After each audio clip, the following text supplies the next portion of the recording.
एक किताब सामने रखी गई है और उसके बाद उसमें से इंपॉर्टेंट क्वेश्चंस को नोट किया। आप भी सोच रहे हैं ना कि बोर्ड एग्जाम से पहले अगर आपको कोई इतिहास के सभी महत्वपूर्ण प्रश्न बता दे, आप वही प्रश्न तैयार कर लेंगे और वही हमारे बोर्ड के पेपर में आ जाएंगे। इस वीडियो के बाद आपको इतिहास में बोर्ड एग्जाम में आने वाले सारे प्रश्न एक जगह पर मिल जाएंगे। जितने टॉपिक मैं बता दूं उनके बारे में आप लोगों को डिटेल में पढ़ाई कर ही लेना है। चैप्टर वाइज समझते हैं कि भैया हमारे लिए कौन से सवाल इंपॉर्टेंट होंगे। और एक बात का याद रखिएगा कि आज के इस वीडियो के बाद आपको कोई वीडियो सोशल साइंस के इंपॉर्टेंट क्वेश्चंस के लिए नहीं देखना पड़ेगा। तो चलिए बच्चों शुरू करते हैं। हमारा जो पहला चैप्टर है जिसका नाम है क्या, जिसका नाम है यूरोप में राष्ट्रवाद। हाँ, याद रखिएगा सबसे ज्यादा अगर इंपॉर्टेंट कोई टॉपिक है तो वो है फ्रांस की क्रांति। अब फ्रांस की क्रांति जब आप पढ़ोगे तो इसके अंदर और बहुत सारी छोटी छोटी चीजें मिलेंगी, जैसे कि लुई 16वां कौन था, नेपोलियन कौन था, फ्रांस की क्रांति कब हुई थी, कब फ्रांस की क्रांति हुई, इसमें क्या क्या इसके परिणाम आए और इसके कारण क्या थे। तो ऐसे सवाल बन सकते हैं बोर्ड के एग्जाम में, तो इस बात का ध्यान रखना।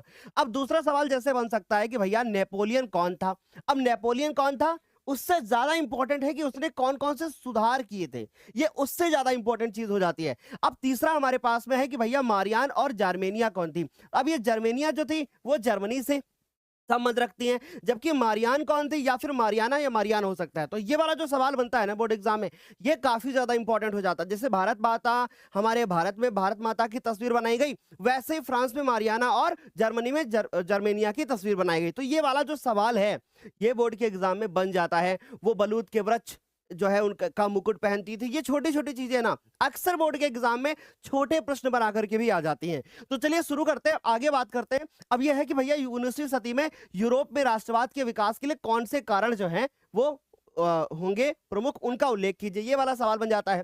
अगला बन जाता है कि भैया जर्मनी के एकीकरण के बारे में आपको एक संक्षिप्त लेख लिखना है और जर्मनी के एकीकरण में महत्वपूर्ण भूमिका निभाने वाले ऑटो वान बिस्मार्क, इस बात का ध्यान रखना कि ऑटो वान बिस्मार्क को जर्मनी का एकीकरण का प्रक्रिया का जनक क्यों कहा जाता है। अब ये दोनों प्रश्न ना एक ही हैं, क्योंकि जब आप जर्मनी के एकीकरण के बारे में पढ़ोगे तो उसी समय पर आप लोगों को ऑटो वान बिस्मार्क के बारे में पढ़ने को मिल जाएगा। अगला जो सवाल हमारा बनता है वह बनता है राष्ट्रवाद से क्या तात्पर्य है, और अगला बनता है कि वियना संधि क्या थी और इसके प्रमुख उद्देश्य और व्यवस्थाओं का वर्णन कर दीजिए।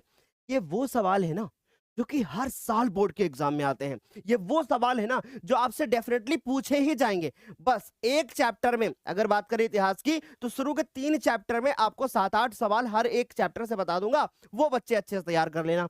आगे बात करें तो भैया 8वां जो सवाल है वो है हमारे पास इटली का एकीकरण। अब इतने लिखे हुए सवालों के बाद एक और देख लो। अब यह हमारे पास क्या 1815 में नेपोलियन की हार के बाद यूरोप में स्थापित रूढ़िवाद शासन की विशेषताएं लिख दो।